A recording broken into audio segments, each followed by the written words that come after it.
Hey everyone, my name is Memo, and today I want to talk about an awesome plant care app that I use, which essentially is what I use to keep my collection in check. I've got several houseplants that are under my care, so if I didn't have this app, it would actually make my life a lot harder to kind of stay on top of things. So what I'm going to do today is I'm going to talk to you about the app. The app is called Plant Care Reminder, and I'll go into some of its main functions, its features, and some of the capabilities and what you should be able to do with the app if you decide to go into the App Store and download it, because definitely one worth checking out.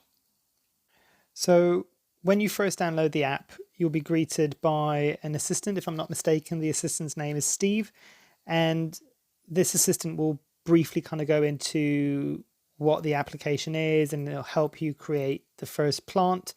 So let's go through the steps that Steve would normally be advising to do, essentially. So what Steve will first ask to do is to add a new plant. And essentially what you can do is go into the plus, and you can see this is a section where you would be adding in the plant. You can then see that there's an image here you can add name and all the other features as well. So first thing to do, you want to create or select essentially an icon for the plant. So whether or not you want to go for a preset icon. So the app already comes with some preset animations essentially. So it's a monstera, chlorophytum, which is a spider plant, an African violet, some ficuses, strophareas, loads of different options for you there as well. You've got some without animation, so you've got peperomias there. You've also got some lucky bamboo, a whole bunch of different options there as well. And if you don't find anything that suits your needs here, you can just load a photo from the gallery, and you can go into your gallery and have a look and say, for instance, I want to choose this plant here, add that plant in. It's as simple as that. And essentially you've then got an image of the plant there, and you can use that. If you, however, go for one of the icons, like for instance, if I was to go for the monstera, choose that. These animated icons can be quite useful as well if you're just starting to get into houseplants, because essentially it animates as it gets closer to needing water, so it will start wilting. So essentially it should emulate what you're seeing on your plant as well. So for instance, if it's due for watering, you'll see the animation on the little icon wilting down, and it means that you need to water the plant. So that's a good thing to bear in mind, because it will actually give you some visual cues as well. But as I mentioned before, you can either do it from a gallery, and what you can also do is you can add multiple images as well. So you can potentially go in, and you can see I've got two different images on there as well. So it's got both of the images for this plant. So you can have multiple images. Depends, you want to have your plant different angles, you might want to have a picture of what the stem looks like, or possibly some of the roots. And a lot of the times when you get used to using the app in the beginning, you'll probably start doing this. You'll probably be adding some of the plants you've already got, but then the more you use it, you'll probably add new plants in. And actually it's quite good to have photos there as well, because you can see what your plant looked like when you first got it compared to a few months later or a year later. So it's always handy to have. As you saw before, obviously, don't forget to give permissions to be able to go into the gallery. I won't go through it again, but you saw before it was asking for permissions. You obviously need to be able to do this so that the app can actually pick up the image. So after you've set up all of the naming and the image for the plant, things get quite simple after this point as well, because you can set up the frequency in which you want to care for the plant, and kind of looking at some of the settings within here basically. So for instance, if we go into the watering, you can look at the intensity of how much water and the intensity and also the soil moisture. But say, for instance, we want to set this to every 3 days. You can set the intensity to relatively intense, but not hugely so. Maybe the water moisture at a 4, which is, if I'm not mistaken, on the moist side essentially. The other thing you can do is set up the last care date. So when was it that you last cared for the plant? You can say maybe a day ago, so that would have been Sunday. Press that there and you can see that everything has been updated for you there. Another parameter as well that you might want to be looking at is the frequency during the winter months. And it's when obviously most plants are dormant, and as a rule they don't require quite as much care. So therefore the frequency that period would need to be switched up, and you can set the dormancy period for the particular plants. We could talk about a bit more about that later on, but you can see the frequency in the dormant days. So it's maybe 3 days there, maybe it's every 6 days for the dormancy period. As you might be able to see below, you've got similar settings for spraying. You can set that up, how often you want to spray or mist the plants. So 4 days there. Feeding, the same thing. You can set it up to whatever you might want that to be. And then the same thing if you want to do it for rotation. How often do you want to rotate the plant so it keeps a more straighter appearance, so then all the leaves on all the different sides get the same amount of light. One of the other cool things that the app will actually do as well is set up things like one-off events, or one-time events essentially. These are events that don't happen at specific kind of time periods, but they might be required once to be done for a plant. So say for instance, if you need to repot a plant in a couple of months' time, you can kind of set up an event here and say, okay, in a month's time, so in 30 days from today, I want to repot. And that's saved that on there. And you can just press OK, and you can see that one-off event has been taken in, and you can see that in a month's time it's going to remind me that I need to repot this plant. One of the other cool things that you can do when it comes to the one-off events is if you look at the event name, say something in 2 days time, you've got things like transplanting them, gartering them, weeding or any kind of cultivation, any dust removal from the leaves, any pruning, any bottom watering or anything like that you want to do, you can pretty much select it from here. If I want to do dust removal in 2 days time, I'll do that there, and it's set both of those one-off events there for me ready. Another thing of note which is quite cool on here is if you look at the one-off events and you go back into them as well, if you long press on the down arrow, you can actually rename some of these things. So if it's not a word that I use, like something like transplant, I can change that to repot. And it makes events like this, which are kind of regular events that you need to do throughout the year, but you need to set them off as one-off events, much easier to then select. So for instance, if I want to say do a repot in 3 days, instead of me writing it up every time, I've already created it on there. Done. Just as simple as that. So another thing that you might be able to see here is that I no longer have an option to set up a one-off event. It will allow you to do up to 3 events that are one-off events essentially. Another thing that you should be able to do on the app is set the location. So for instance, if you've got plants in different locations, such as home or maybe at work, you want to define and group them in those different ways, you can actually go down to the location and you've got all these different locations. And if you select location 1, you can see that it's selected as location 1. However, if you want to then change the location name, because it's something that you want to use all the time, you can just long press on it again, go into location 1 and just name it home. And it's that simple essentially. And you can see that if I go now to location 2, or if I select home, home is already selected. If I then long click and maybe location 2, I want to do it as work, I can set it up as work, press done. And now if I go and change the location for this plant and say that it's at work, it will have the location of that plant as work. So as I was mentioning before, you can obviously set up a dormancy period for these plants. And you can see here, like we did this on the watering, if the frequency now in the spring and summer is 3 days, the frequency during the dormancy period is going to be less frequent because plants don't consume water as often during the dormancy period. So you can see that I've got it as 6 days, but when do you want this dormancy period to be? You can set it up here. So you can say the dormancy period is maybe from October until March, and you can change this to be whatever it needs to be within your settings.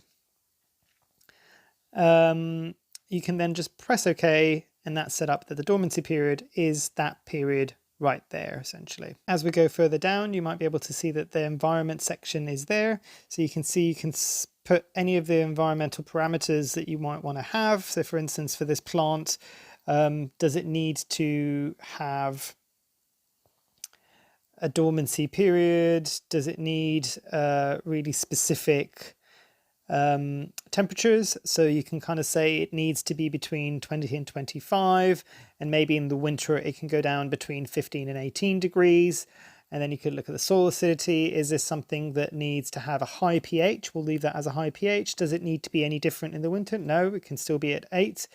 And then you look at things like lighting. In the summer, it might be because there's a lot more sun available. You might want to have something that's a bit more diffuse, and maybe in the winter you want to bring that up to direct.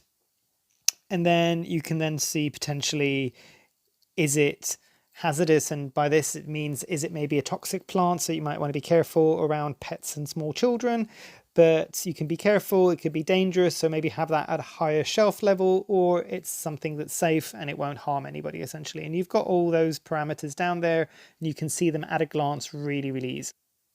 So one of the last things you'll see at the very bottom when you're creating your first plant is there's a notes section. So one of the first notes that's created automatically for you is when this plant was created within the app. So if you're purchasing a plant and you're putting it in straight away, you'll know when you first purchased that plant, which is kind of cool. But essentially, during this notes section, you can add your own notes if you've got anything that you specifically want to know about this plant. Maybe something like bought from local plant shop, something like that. You can write whatever you want, basically. It's notes that you might want to have for that specific plant.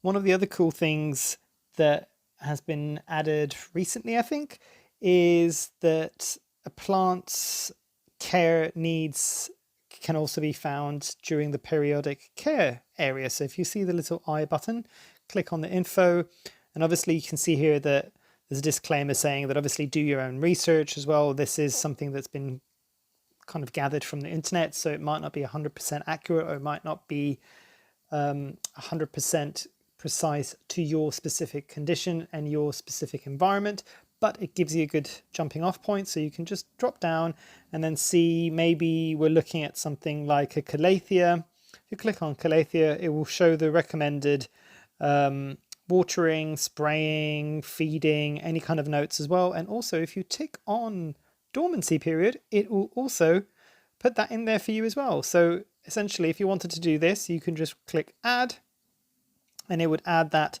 to the plant care. At the moment, we've obviously set one up ourselves, so it's not pulling that through. But if you were to do that with something that hasn't been created yet, it should be able to pull that through essentially for you.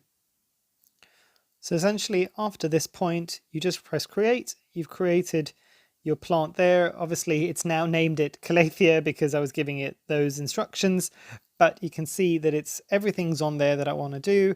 If I just click on it, you can see all the different details that are on there. What you can see here at the top is, if you were looking at the very left-hand corner where there's a little pencil, that is the edit button. It will open up the previous menu where we created the plant, and this is where you can edit it further if required. And we'll do this maybe a little bit later on. One of the other things that you might be able to see next to it is that you can see the calendar. And if I click on it, you'll be able to see that it toggles a periodic care data area essentially. And here you can see the frequency and the number of days in digits in a date format. This is quite important if you want to see the specific dates of the last care that you gave this plant and the next care. The next immediate button is a button that talks about, or you can see essentially the notes on the plant. So if you click on that, you'll be able to see the notes that we added on there. Also in the future, when you click on the notes area, it will also show you some stats of the care that was given previously. Let's go to a plant that I've had for a while on here. And if I click on the notes, you'll be able to see here the watering on average, the feeding on average, and kind of any other notes that I might have put on for this plant. The next area that you can see next to where we're looking at for the notes, if I click on that, you'll be able to see that this is where the gallery is. So that's the first image and that's the second image. Remember when we were adding it in for the plants a moment ago, and you can see the gallery that you have there for your plant.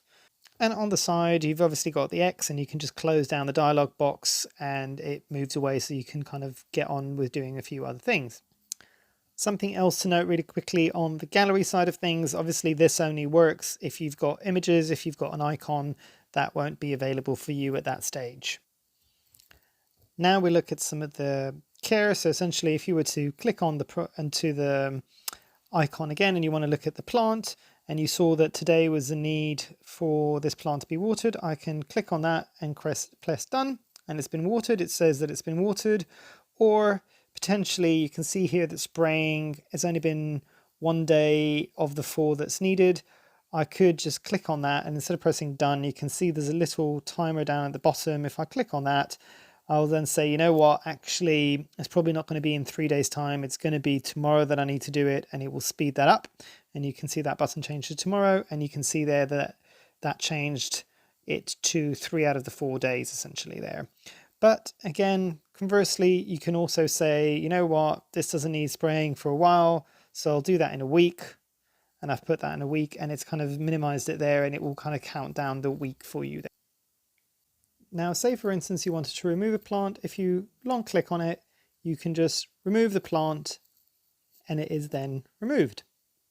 Another cool thing that you can also do is if you want to duplicate a plant because you don't want to go through the process of doing all the settings again, if you long click and you duplicate, you will then see it's kept all the settings that I had for that plant, and it's allowing me to then duplicate it and create a secondary plant.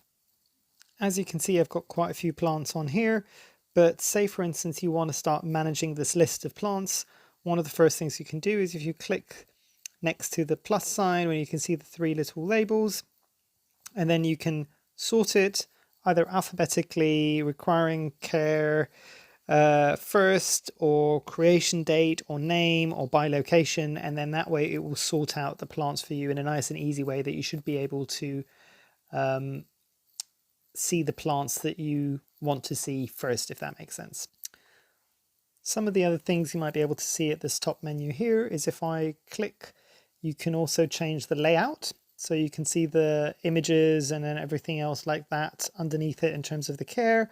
But if I click it back, I prefer it in a bit more of a list format because I've got so many plants to look at. So this works for me, but choose whatever works best for you. And then if I take off that setting at the top, you can see that one was kind of highlighting the ones that are required right now, and then tomorrow, and then following days. But if you just want to see just the list of your plants, just untick it there, and that will give you a full view there as well. Another really cool thing that you might be able to see here is that you've also got an option to where the double ticks are. If you click on that, you can care for all the plants. So maybe you can select plants that require care at the moment, or all plants, and you can select what aspects you just basically want to clear, because if you've got a small selection of plants and you've watered them all today, because for instance it's Saturday and it's your watering day, you can kind of select the watering, press done, and then it will either do all the plants, or if you've got selection plants, you'll do it then. There's also a really useful search button at the top. So if you wanted to search for something specifically, so say for instance I wanted to look for alocasia,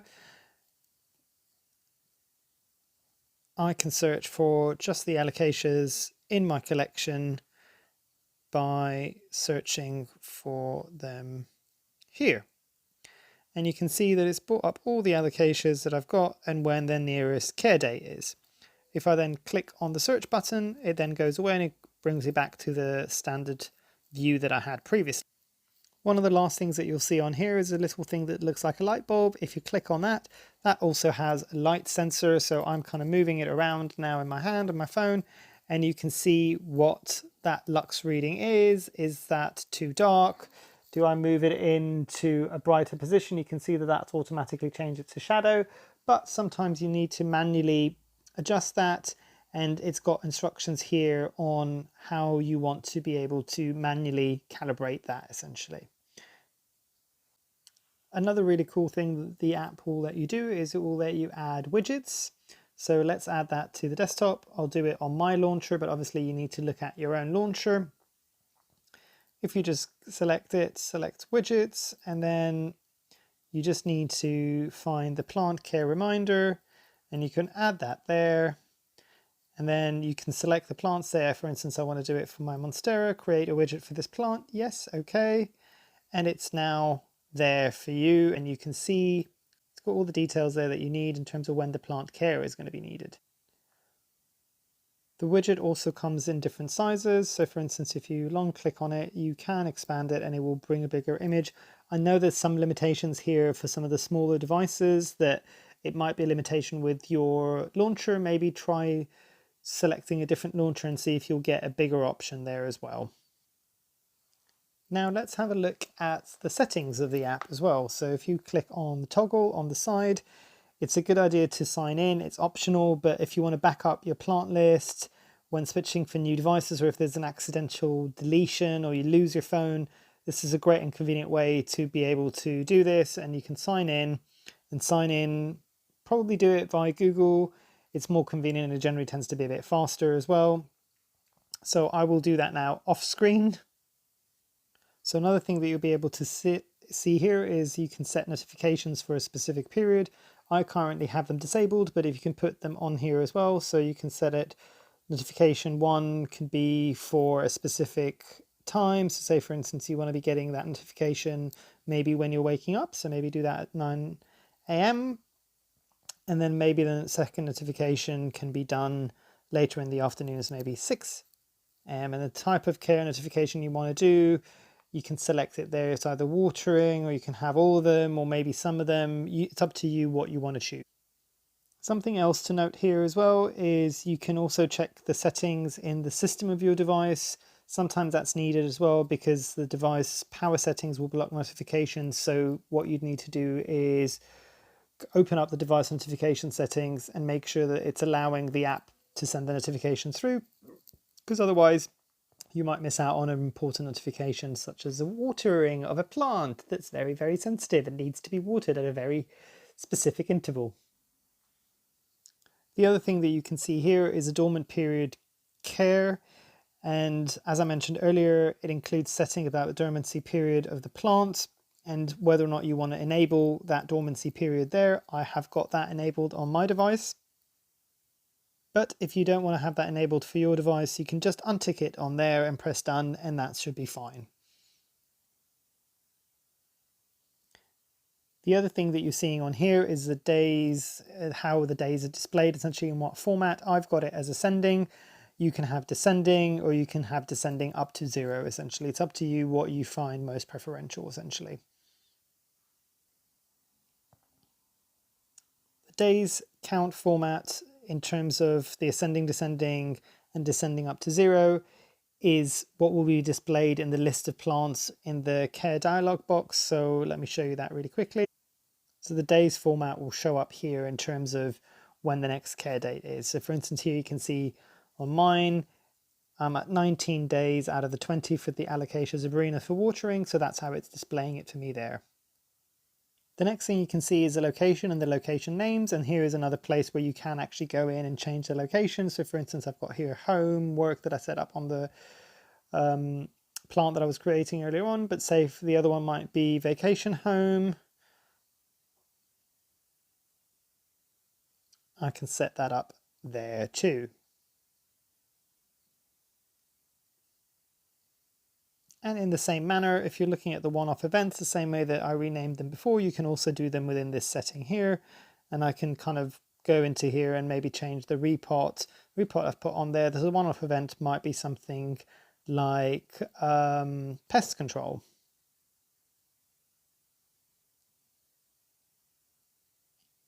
And it's as simple as that. If you wanted to set the one-off events back to the defaults, you can just press on the default button there and it will reset everything back to the defaults. The next thing on the list is calendar on the widgets. So for instance, on the widgets that we created earlier on, what do we want to display? Do we just want maybe the watering and the spraying and maybe take away the feeding and the rotation? It will just show those things. If I've got all 4, it will show me all 4 for that plant, as long as that plant has got all 4 of those set up. The next thing is something that you see on a lot of apps these days is the theme. I've got dark selected, but you could also go for light. I find the light is a bit bright for me because I tend to do most of my watering in the morning, so I have it on the dark theme, but it's personal preference. Choose whichever one you want to have, essentially. The next thing on the list, you can see premium mode, and I've already got that enabled because I've actually already purchased a plant, so I just find it easier to have on there. So you can see I don't get any ads. I can add notes directly onto the plant dialog box. I've got notes up to 10,000 characters. My gallery for each of the plants up to 10 photos, and priority access to some of the newer features. And I've obviously got that enabled because I am a premium member.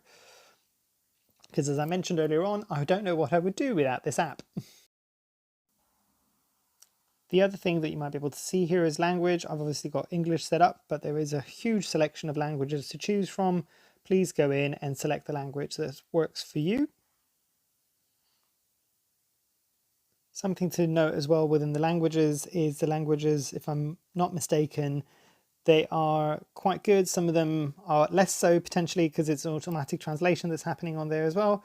But if you want to maybe offer your services as maybe a bit of a translation expert in your own language, do reach out to the developers. I'm sure they'll be able to have a chat with you and see if you can kind of come to some form of an agreement.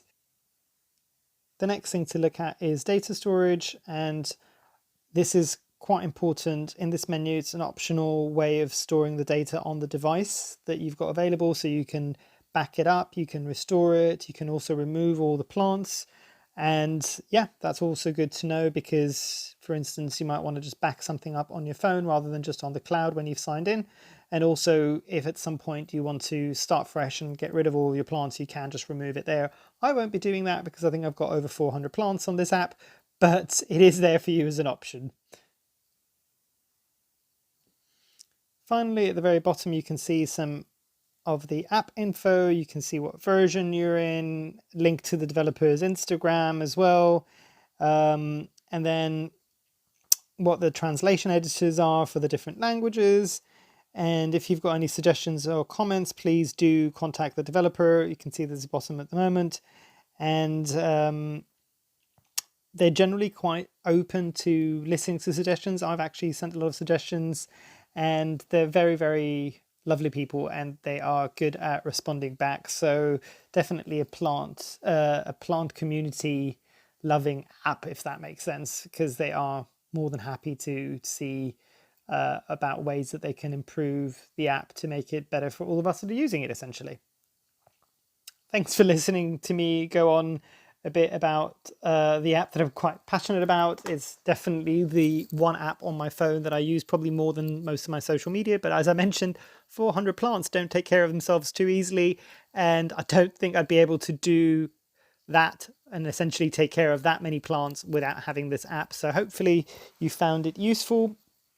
If you do like the sound of this app, go and check it out on the App Store. It's called the Plant Care Reminder app. And yeah, I think that's everything from me. Hopefully you've enjoyed, and hopefully I shall see you here soon. Thanks. Bye.